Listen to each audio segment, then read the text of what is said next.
မဲမင်္ဂလာပါဒီချက်နာမည်ကတော့ဒါနှင်းသေးလေးဖြစ်ပါတယ်ဒီချက်ဒီနေ့သင်ကြားမယ့်ခေါင်းစဉ်လေးကတော့ GED Science ထဲမှာပါဝင်တဲ့ Nutrition ဆိုတဲ့ခေါင်းစဉ်လေးပဲဖြစ်ပါတယ်ဒါဆိုဒီနေ့သင်ခန်းစာလေးကိုစလိုက်ကြရအောင် so nutrition ဆိုတာဘာလဲပေါ့နော် nutrition ဆိုရင်ကျတို့ခန္ဓာကိုယ်မှာရှိတဲ့လိုအပ်တဲ့အာဟာရတွေကိုရရှိအောင်ဒါကစားတော့ခြင်းပေါ့နော်ဒါကို nutrition လို့ခေါ်တယ်ပေါ့နော် nutrition ကဘာကြောင့်လိုအပ်တယ်လဲဆိုလို့ရှိရင်ကျတို့ကသက်ရှိတွေဖြစ်တဲ့အတွက်ကြောင့်မလို့သက်ရှိတွေလုံးဝမဲ့လုပ်ငန်းဆောင်တာတွေအားလုံးကိုလုပ်ဆောင်ဖို့အတွက်ဆိုရင် nutrition ဆိုတဲ့အာဟာရကလိုအပ်တယ်ပေါ့နော် so ဒီမှာတစ်ချက် share ထားတဲ့ screen လေးကိုတစ်ချက်လောက်ကြည့်ပေးပါဆိုရင် so human need a balance of different kinds of food to be healthy ပေါ့နော်ဆရာတို့ကျန်းမာဖို့အတွက်ဆိုလို့ရှိရင်ဆရာတို့ကအစာအုပ်စုတစ်မျိုးတည်းကိုပဲစားလို့ဖြစ်ဘူးဒီဆရာတို့မှာအစာအုပ်စုမျိုးစုံကိုစားဖို့လိုတယ်ဒီလိုမျိုး balance ဖြစ်အောင်စားခြင်းကလည်းပဲဒါကတရားနဲ့တရားနဲ့တော့မတူဘူးပေါ့နော်တရားနဲ့တရားနဲ့တော့မတူဘူးဘာကြောင့်မတူကြရလဲဆိုတော့ everyone has different likes and dislikes ပေါ့နော်လူတွေကကိုကြိုက်တဲ့အစားအစာရှိတယ်လို့ကိုမကြိုက်တဲ့အစားအစာတွေလည်းရှိတယ်ပေါ့နော်ဆိုတော့လူသဘာဝအရာကိုကြိုက်တာတွေကိုပဲရွေးချယ်ပြီးတော့စားနေတဲ့အတွက်ကြောင့်မလို့တချို့အရာတွေမှာဆိုရင် balance မညီတာလေးတွေဖြစ်နိုင်တယ်ပေါ့နော်အဲ့တော့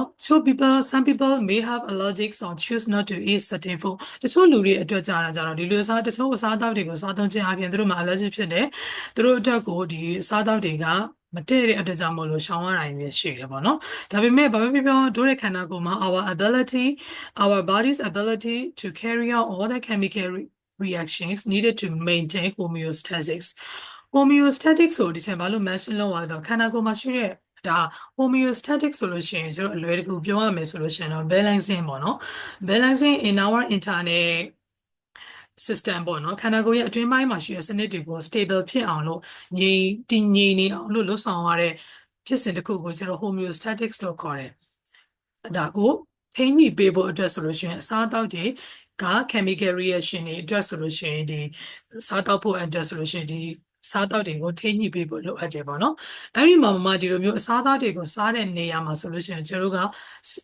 အုပ်စုအနေနဲ့ဆိုလို့ရှိရင် six types of nutrients ဆိုပြီးတော့ကျွန်တော်တို့ကခွဲလို့ရတယ်ပေါ့နော်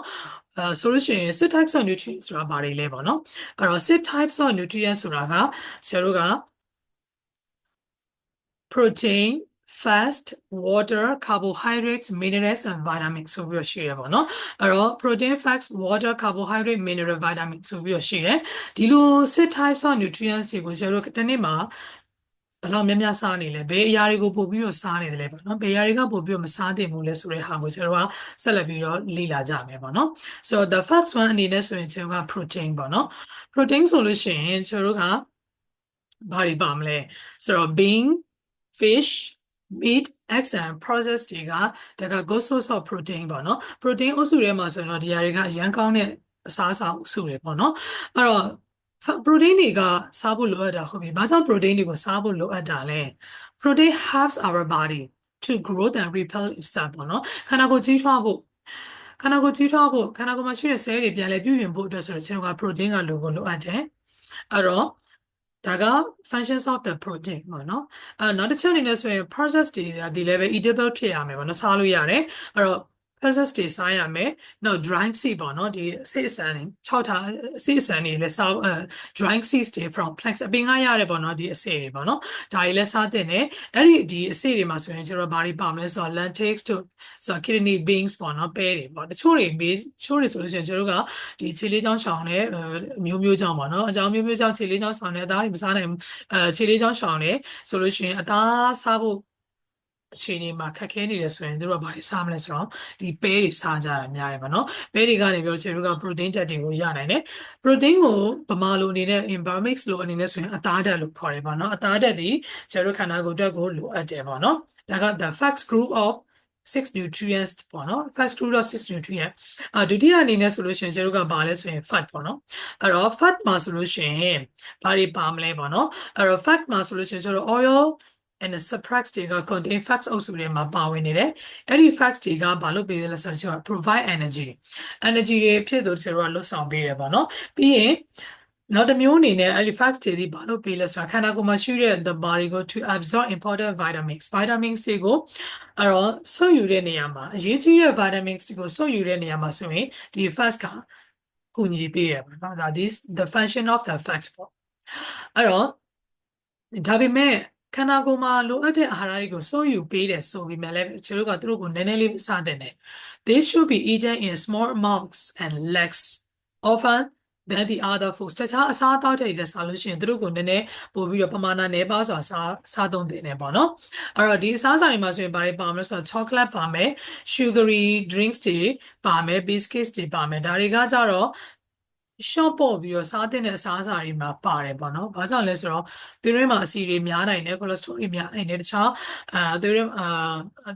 ဒီက organs တွေမှာဆိုရင်အဆီဖုံးမှာကြောက်ရတယ်ပေါ့နော်။အဆီတွေကိုနည်းနည်းပဲတချို့တို့စားတင်ပါတယ်။အဲ့တော့တတိယအုပ်စုအနေနဲ့ဆိုရင်တချို့တို့ကဘာလဲဆိုတော့ water ကိုနောက်တစ်မျိုးနဲ့ဆိုတော့တချို့တို့ကဘယ်လိုခေါ်လို့ရလဲဆို universal solvent လို့ခေါ်လို့ရတယ်ပေါ့နော်။ခန္ဓာကိုယ်မှာရှိတဲ့ဒီလိုအပ်တဲ့ဓာတ်တွေမှာဆိုရင်ဒါ70% more than 70%ဒီရေဓာတ်ပေါ့နော်ရေကအရင်ရေးချတယ်သူကဘာလို့ပေးလဲဆို fill up set and dissolve chemical ပေါ့နော်အဲ့တော့ဒါတွေကိုလှုပ်ဆောင်ပေးတယ်အဲ့တော့ nutrient absorption တွေကိုလှုပ်ဆောင်ပေးတယ်သူဒီ play a vital role in digestion အစားအသောက်တွေကိုခြေဖြတ်တဲ့နေရာမှာဆိုလို့ရှိရင်သူက vital role အနေနဲ့ပါဝင်နေတယ်သူတို့ကောင်းတာတွေအများကြီးပဲ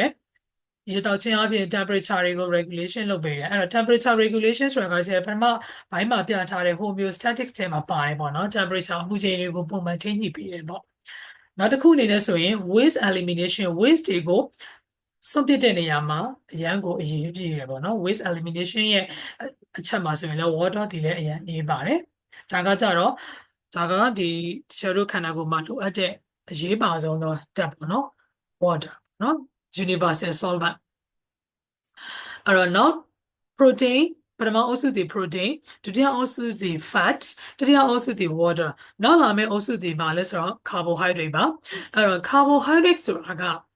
ဘာမှလို့ဆိုလို့ရှိရင်ဆိုတာဂစီဓာတ်လို့ပြောလို့ရတယ်ပေါ့နော်ဂစီဓာတ်လို့ပြောလို့ရတယ်ဒါက Asian ဖြစ်တဲ့ဒီ Asian မှာရှိတဲ့လူတွေတော်တော်များများအစားများလေးရှိတဲ့အုပ်စုထဲမှာပါတယ်ပေါ့နော် carbohydrate ဂစီဓာတ်တွေပါတယ်potatoes တွေ bread တွေ rice တွေpasta တွေပေါ့နော်ဒါတွေက carbohydrate အုပ်စုတွေထဲမှာပါဝင်ကြတယ်သူတို့ကဘာအတွက်တော့ဆို good source of energy ဒီမှာပုံမှန် mention လုပ်ထားတယ်ပေါ့နော်ဒါတွေအကောင်လုံးဒီဘာတွေလဲဆိုတော့ carbohydrate တွေပါအဲ့တော့သူတို့တွေဒီတချို့တို့စားတော့တဲ့အစားအစာတွေမှာဆိုလို့ရှိရင်သုံးပုံပုံတစ်ပုံမှာတော့ပါတဲ့နေပါတော့သုံးပုံပုံတစ်ပုံသုံးပုံပုံရင်တစ်ပုံတော့မှာပါတဲ့နေအဲ့တော့ဒီ whole wheat pasta နဲ့ bread တွေနောက် stem မှာဆိုလို့ရှိရင်ဆိုကဒီ brown rice တွေပေါ့နော် brown rice တွေဆိုဒီပေါ်မုံတွေထဲမှာဆိုလို့ရှိရင်ဒီပုံမှန်ဒီ white varieties တွေတက်ဆောင်လို့ရှိရင်ပေါ့နော်ဒီမှာပေါင်မုံဆိုလို့ရှိရင်ပေါင်မုံအဖြူနဲ့အညိုထဲမှာဆိုလို့ရှိရင်ပေါင်မုံအညိုသေးပို့ပြီးတော့ fiber ဓာတ်ကိုပို့ပါတယ်ပေါ့နော်ဒီဆန်ဆိုလို့ရှိရင်လည်းဆန်လုံးညိုထက်စားရင်တေချာဖွတ်ထားတဲ့ဆန်ထက်စားလို့ရှိရင်ပေါ့နော်အယောင်ချွတ်ထားတဲ့ဒီဆန်ထက်စားရင်ဆန်လုံးညိုတွေကပို့ပြီးတော့ fiber ဓာတ်ကိုပို့ပြီးတော့ပါဝင်နေတယ်ပေါ့နော်အဲ့တော့တခြား many carbohydrates တွေမှာဆိုတချို့တော်တော်များများ carbohydrates တွေမှာလည်းပဲ fiber တွေတော်တော်များများပါနိုင်တယ်ပေါ့နော်အဲ့လို fiber တွေများများပါနိုင်ကဒီ digestion ဆိုတဲ့အခြေအနေမှာပို့ပြီးတော့ကူညီပေးတယ်ပေါ့နော်အစာချေတဲ့နေရာမှာပို့ပြီးတော့ကောင်းမွန်တယ်ပေါ့နော် fiber ဓာတ်ပါဝင်နေတယ်အဲ့တော့နောက်တစ်ချက်အနေနဲ့ဆိုလို့ရှိရင်တခြား starchy carbohydrate တွေနဲ့ဆိုတခြား yam တွေ couscous တွေလည်းပဲဒီ carbohydrate တွေမှာပါတယ်ပေါ့နော်ဒါ Asian တွေတော်တော်များများကြိုက်တတ်တဲ့အစားအစာတွေမှာ carbohydrate တွေပါတယ်ပေါ့နော်ဒီလိုတချို့တို့မြန်မာနိုင်ငံမှာပဲကြည့်မယ်ဆိုလို့ရှိရင်တော့မိုးလင်းလာရင်မုံဟင်းကားစားမလား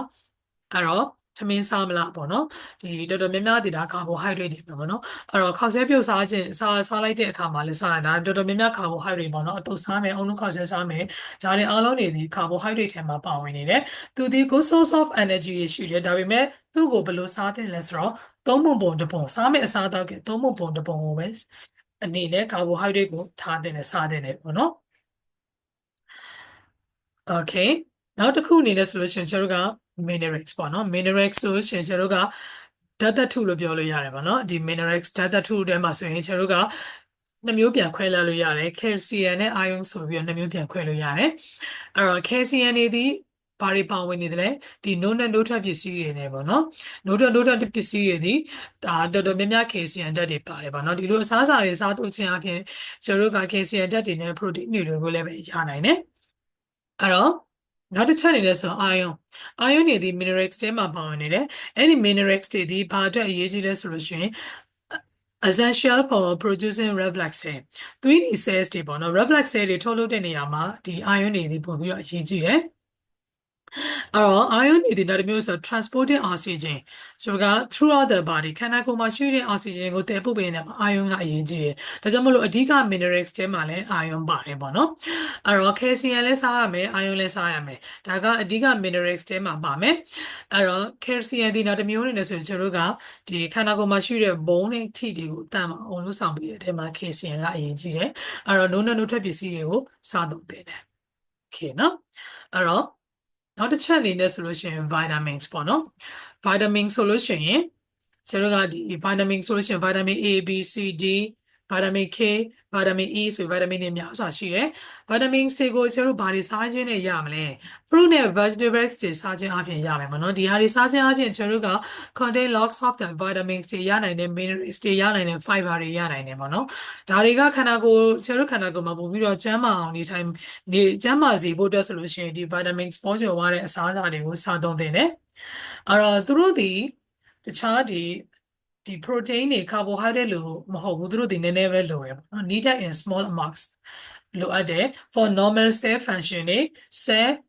growth တွေနောက်ခန္ဓာကိုယ်မှာရှိတဲ့ development တွေအတွက်ဆိုလို့ရှိရင်ဒီ vitamins တွေလိုအပ်တယ်အဲ့တော့ using in small amount vitamins တွေကိုခန္ဓာကိုယ်မှာဆိုရင်ပမာဏနည်းနည်းလေးဒီမှာသွားပြီးတော့ထပ်ပြီးတော့အသုံးပြုတယ်ဆိုရင် enzymes တွေကိုကူညီပေးတဲ့နေရာမှာသုံးတယ်ပေါ့နော်